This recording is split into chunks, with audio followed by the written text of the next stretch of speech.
जय श्री राम। मैं हूं आपके साथ आपका अपना डॉक्टर राज मिश्रा और यह है आपका अपना खास प्रोग्राम एस्ट्रो मंत्रा। एक बात ध्यान रखिए, घर में सुख शांति आप भी चाहते हैं, घर में सुख शांति सभी लोग चाहते हैं, लेकिन वो सुख समृद्धि घर के अंदर आए कैसे? घर में सुख समृद्धि सभी चाहते हैं, लेकिन वो सुख वो समृद्धि घर के अंदर आए कैसे, शायद ये सभी लोग नहीं जानते। तो आखिर आपके जीवन में, आपके घर में सुख समृद्धि कैसे आए, वो जानकारी आज आप इस रिपब्लिक भारत के डिजिटल प्लेटफॉर्म के माध्यम से प्राप्त करने जा रहे हैं। ध्यान से देखिएगा, आपको कुछ बहुत इंपॉर्टेंट चीजें बताऊंगा, जिससे आपके घर में जितना कलेश हो रहा है ना, जितना घर के अंदर अशांति हो रही है, या घर में कितना भी कोशिश कर रहे हैं लेकिन सुख नहीं, मतलब प्रसन्नता नहीं प्राप्त कर पा रहे हैं, या घर में शांति नहीं हो पा रही है, सुख समृद्धि नहीं प्राप्त हो पा रही है, तो उसको आखिर कैसे बेहतर किया जा सकता है?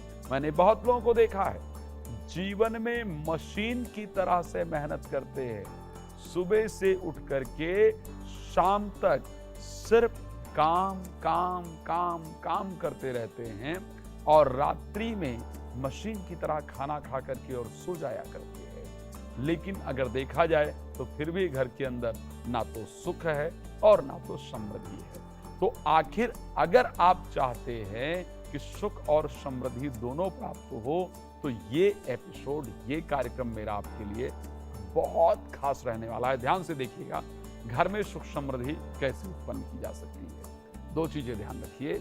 एक तो मैं कुछ पॉइंट्स बताऊंगा, उन पॉइंट्स को आपको सिर्फ नोट करके रखना है और एक चार्ट लिख करके अपने घर में लगा लेना है कि जो चीजें आचार्य जी ने बताया है मुझे इसको फॉलो करना है।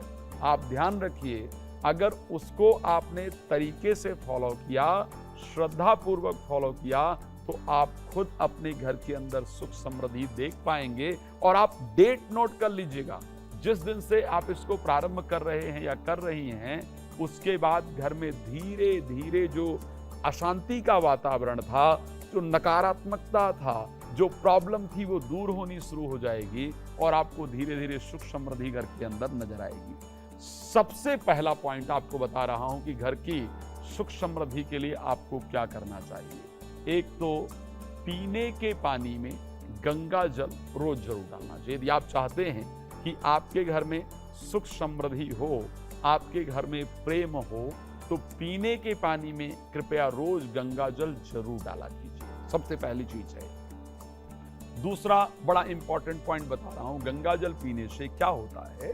गंगा जल पीने से जब जल में डाल करके आप पिएंगे तो आपके जो अंदर की नकारात्मकता है वो दूर होती चली जाएगी। क्या सही है और क्या गलत है, इसकी जानकारी आपको मिलती हुई चली जाएगी। आप देखिए, गंगा जल ही एक प्रकार का जल है जो कभी खराब नहीं होता है, जो कभी दूषित नहीं होता है, और कहीं भी अगर देखा जाए तो गंगा जल, भगवान की पूजा इत्यादि में गंगा जल को सबसे पहली प्राथमिकता दी गई है।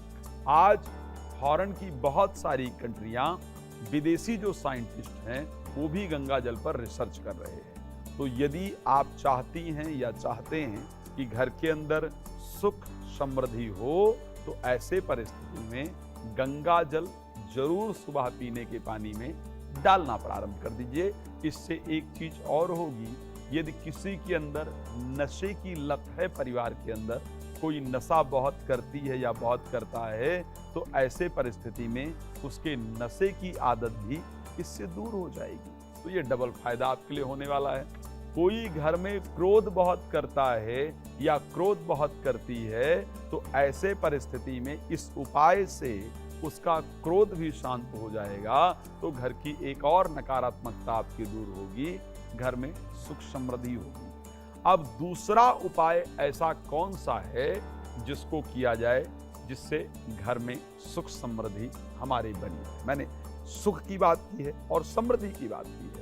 सिर्फ समृद्धि आए, सुख ना आए तो उसका फायदा नहीं है। सिर्फ सुख हो, समृद्धि ना हो तो हम एंजॉय ही नहीं कर पाएंगे, क्योंकि जब तक धन इत्यादि ना प्राप्त हो तो शायद एंजॉय नहीं किया जा सकता है जीवन को। तो क्या करना है सुख समृद्धि प्राप्त करने के लिए? दूसरा उपाय कौन सा है? गुलदस्ता लीजिए। ठीक है, आपको गुलदस्ता लेना है और गुलदस्ता जो आपका बैठक है, जो आपका ड्राइंग रूम इत्यादि है, उसके अंदर फूलों का गुलदस्ता आपको रखना चाहिए। इस गुलदस्ते को रखने से घर में सुख समृद्धि आती है, घर के अंदर सुख शांति आती है। अब पॉसिबल नहीं है कि फूलों का गुलदस्ता आप रख पाएं। कई बार ऐसी परिस्थिति होती है, ऐसी व्यवस्था होती है कि फूलों का गुलदस्ता हम नहीं रख पाते। तो फिर आपको क्या करना है? आपको एक कांच का एक बाउल लेके आना है, कांच का एक बर्तन लेके आना है, उसके अंदर पानी डालना है और पानी डालने के साथ साथ उसमें थोड़ा गंगा जल भी डालना है। गंगा जल डाल करके पीले और लाल सब मिला करके 5 फूल लेना है और उस जल के अंदर डाल देना है। और उस जल का जो पात्र है, जो कांच का एक बाउल है, उसको घर के बीचों बीच में जो टेबल इत्यादि आपने रखा है, जो बैठक में मैंने कहा ड्राइंग रूम के अंतर्गत मैंने कहा, उस बैठक पर ले जाकर के रख देना है। अब देखिएगा, इसके प्रयोग से आपके घर में सुख और समृद्धि जरूर आएगी। एक और उपाय बता रहा हूं जिसको करना चाहिए। वो उपाय कौन सा है?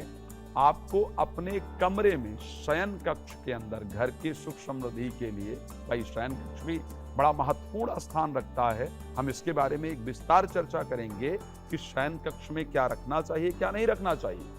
नींद कैसे अच्छी आए, इस पर भी हम चर्चा जरूर करेंगे कि आजकल अगर देखा जाए तो साइकाइट्रिस्ट की फीस बहुत ज्यादा बढ़ गई है। साथ में अगर देखा जाए तो नींद को लेकर के लोग बहुत पीड़ित हैं। तो नींद आखिर कैसे अच्छी आए, उस पर भी हमारी जरूर चर्चा रहेगी। लेकिन एक गुलदस्ता फूलों का लेकर के शयन कक्ष में, घर की सुख समृद्धि के लिए शयन कक्ष के अंतर्गत भी फूलों का गुलदस्ता आपको जरूर रखना है, इसको ध्यान रखिएगा। तो ये 2 चीजें आप करेंगे। तीसरा बहुत ध्यान रखने का विषय जो और है, मैं घर की सुख समृद्धि के लिए कुछ महत्वपूर्ण चीजें आपको जो बता रहा हूं। घर में बेकार के जितने सामान हैं, ध्यान रख लीजिए, घर की सुख समृद्धि के लिए ये तीसरा और बहुत महत्वपूर्ण उपाय है। बेकार के सामान रिप्रेजेंट करते हैं राहु को, बेकार के सामान रिप्रेजेंट करते हैं शनि को। ये हमारी संकीर्ण मानसिकता को दर्शाते हैं। तो घर के अंदर जितने भी बेकार के सामान हों उनको निकाल दीजिए। जो चीजें आपके घर में यूजफुल हों, जिसका प्रयोग किया जा सकता हो, उन्हीं चीजों को घर के अंदर रखिए। जो बेकार के कबाड़े इत्यादि की चीजें हैं उनको, घर से जो पुरानी चीजें हैं जिसको आपने यूज कभी करना ही नहीं है, घर में ऐसे ही पड़ा है, उस चीज को घर से बाहर निकाल दीजिए। इससे आपके घर में सुख समृद्धि जरूर आएगी। अब एक और चीज जो घर की सुख समृद्धि के लिए इंपॉर्टेंट है, ये जो मैं उपाय बता रहा हूं ये हैं बहुत छोटे छोटे, लेकिन इन छोटे छोटे उपायों को करके आप अपने घर के अंदर बड़े बड़े परिवर्तन को देख पाएंगे। छोटे छोटे उपाय, लेकिन परिवर्तन इनके बहुत बड़े बड़े हो पाएंगे। अब अगला उपाय क्या है आपके लिए जो बहुत खास रहने वाला है?